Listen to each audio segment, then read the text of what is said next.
Now that you've learned how to set up your Roland GX24 cutter and also learned a little bit about the Cut Studio software program, I wanted to take a moment to explain to you some of the advantages of the rolled goods of Imprintable's warehouse and also walk through the cutting of each of those.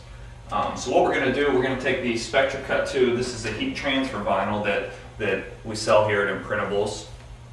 And I'm going to load it into the cutter and just kind of operate on the fly, setting the blade and adjusting the downforce so you can see exactly how it's going to be when you're toggling between so many different products that we offer, like the metallics and the flock material and the pressure sensitive twill. You'll have a lot of different materials that are going to be different thicknesses, so it's important to know how to adjust your cutter to accommodate those. So let's load the Spectra Cut 2. Now Lee already showed you a lot of this on the setting up the cutter portion, but I think it's important to actually get hands-on with a few of the materials. So basically what I'm going to do is scroll the material through here, adjust my roller so it's locking down on the outer edge of the material, and go ahead and lock down my pinch rollers. As you saw earlier, I'm specifying that a roll is loaded and it's going to measure the width. And I'm going to jump over to this side and we'll do a test cut.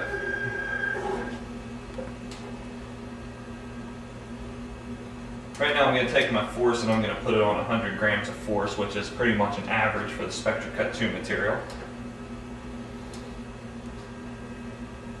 And the blade should be sticking out half a credit card's width, which I've already adjusted it to do that. And press and hold the test button. And use the down arrow key to scroll the material out. I'm going to take my weeder here and see what's come out. Now I should also mention, before I weed this out, with our Spectra Cut 2 line of materials and any of our heat transfer vinyls, it's important when loading the material to load the material with the dull side facing up. You can see a bright shiny side and also a dull side of the material. It's important to load the dull side facing up because that is your actual adhesive side that we're going to be cutting on. So if you can zoom in, I'm going to weed away the excess here.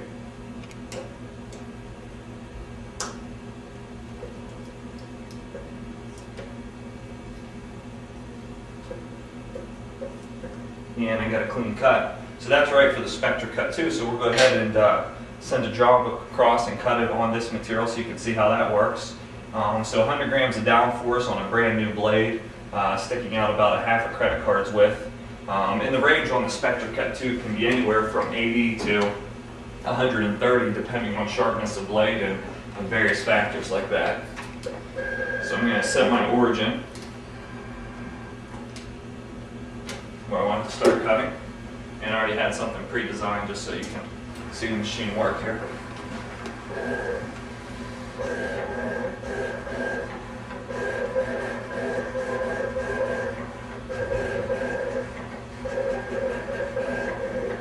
I do have the machine on about half of the speed setting, so it can be moving a lot quicker than this.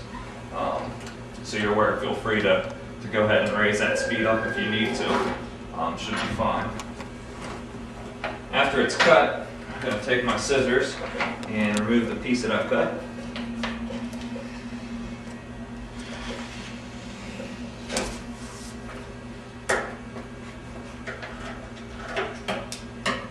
And weed away my excess material.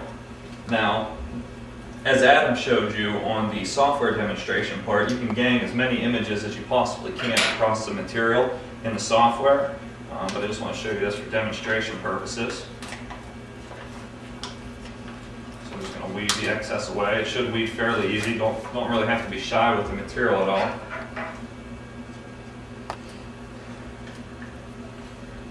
And then after that, I'm going to pull everything away from here. And you'll see, just cut the words IW test, and that's a Spectra Cut 2. Now I'm going to save this scrap piece of material because I'm going to come back through later and show you how you can utilize the material if you get a lot of scraps built up. It might be a good idea to create a little filing system where you throw certain color scraps in a drawer together and you can use them for promotional stuff, just to apply to sample shirts and things of that nature. So let's go ahead and switch to the metallic material, see if it cuts on a similar downforce. unlocking the rollers, taking the roll of material out of the Spectre cut tube. And then I'm going to set that to the side and grab my roll of metallic.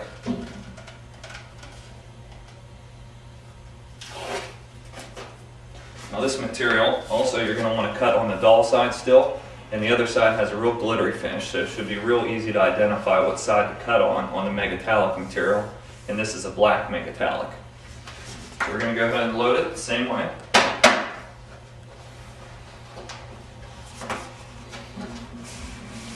And I'm sliding my roll in the back so it accommodates my pinch rollers. I could also slide the rollers in the same way. Lock it down.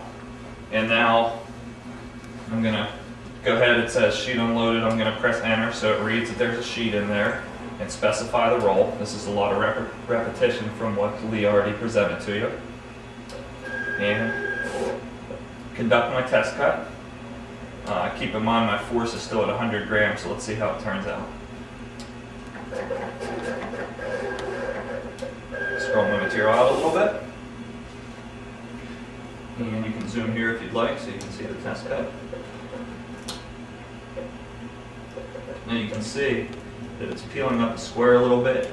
And if you could hear it, I can actually hear it crackling a little bit like it's ripping apart the material, like I didn't get a clean cut. So what I'm going to do is adjust the down force up, actually. So I'm going to hit the force button, go into my force setting, and I'm going to take it up. I'm going to raise it 20 grams, so now I'm going to operate with 120 grams of downforce. Press the enter for it to accept it. And I'm going to go back beside the test cut that I just did and conduct another one. Press and hold the test button. And scroll my material out.